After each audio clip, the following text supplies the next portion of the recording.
জগতত পুনৰ নক্ষত্ৰ পতন অভিনেত্ৰী সৈফ আলী জাৰিৱালৰ অকাল বিয়োগ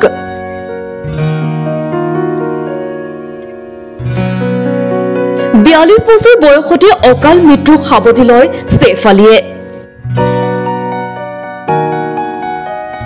কাটা লাগা গানটোৰ জৰিয়তে জনপ্ৰিয় হৈ পৰিছিল সৈফ আলী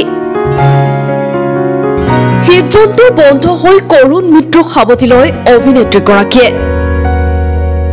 কাটা লাগা মিউজিক ভিডিঅ'ৰে জনপ্ৰিয় হৈ উঠা অভিনেত্ৰী সৈফ আলী জাৰিৱালৰ অকাল বিয়োগ শুক্ৰবাৰে মুম্বাইত মৃত্যু হৈ অভিনেত্ৰীগৰাকীৰ মাত্ৰ 42 বছৰ বয়সতে কৰুণ মৃত্যুক সাবটি লয় জনপ্ৰিয় অভিনেত্ৰীগৰাকীয়ে বেবিডল ৰিমিক্স এলবামটোৰ কাটা লাগা গানটোৰ জৰিয়তে খলকনিৰ সৃষ্টি কৰিছিল অভিনেত্ৰী সৈফ আলী জাৰিৱালাই সলমান খানৰ ৰিয়েলিটি শ্ব' বিগ বছ 13 ছিজনত অংশগ্ৰহণ কৰিছিল অভিনেত্ৰীগৰাকীয়ে হৃদৰোগত আক্ৰান্ত হৈ মৃত্যু হয় অভিনেত্ৰীগৰাকীৰ উশাহ নিশাহ লোৱাত কষ্ট পাইছিল অভিনেত্ৰীগৰাকীয়ে লগে লগে মুম্বাইৰ বেলিভিউ হস্পিটেললৈ লৈ অনা হৈছিল অভিনেত্ৰীগৰাকীক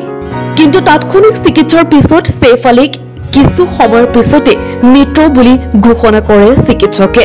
হস্পিটেল কৰ্তৃপক্ষই জনোৱা অনুসৰি হস্পিটেললৈ অনা কিছু পলম হৈছিল অভিনেত্ৰীগৰাকীক অভিনেত্ৰীগৰাকীৰ মৃতদেহ মৰণোত্তৰ পৰীক্ষাৰ বাবে মুম্বাই কুপাৰ হস্পিটেললৈ প্ৰেৰণ কৰা হয় অভিনেত্ৰীগৰাকীৰ অকাল মৃত্যুত শোকস্তব্ধ হৈ পৰিছে এতিয়া সমগ্ৰ বলিউড নিউজ ডেস্ক এনি টক্স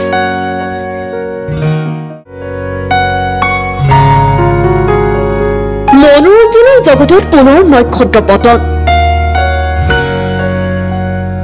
অভিনেত্ৰী সৈফ আলী জাৰিৱালৰ অকাল বিয়োগ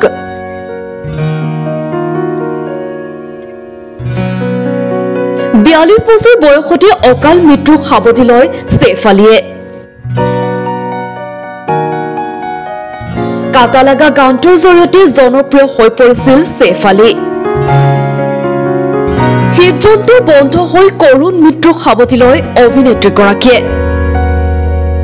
কাটা লাগা মিউজিক ভিডিঅ'ৰে জনপ্ৰিয় হৈ উঠা অভিনেত্ৰী সৈফ আলী জাৰিৱালৰ অকাল বিয়োগ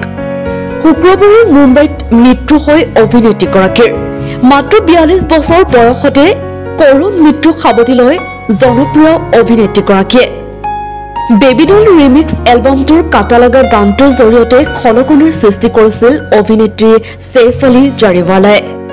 সলমান খানৰ ৰিয়েলিটি শ্ব' বিগ বছ 13 ছিজনত অংশগ্ৰহণ কৰিছিল অভিনেত্ৰীগৰাকীয়ে হৃদৰোগত আক্ৰান্ত হৈ মৃত্যু হয় অভিনেত্ৰীগৰাকীৰ উশাহ নিশাহ লোৱাত কষ্ট পাইছিল অভিনেত্ৰীগৰাকীয়ে লগে লগে মুম্বাইৰ বেলিভিউ হস্পিটেললৈ লৈ অনা হৈছিল অভিনেত্ৰীগৰাকীক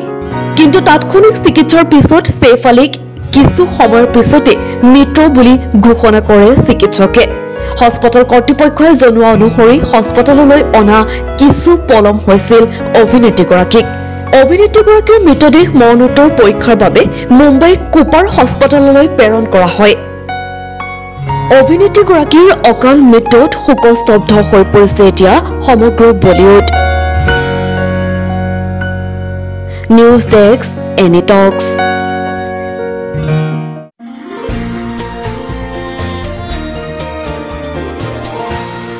এনি টক্স সতৰ বিপৰীতে ৰাইজৰ স্বাৰ্থত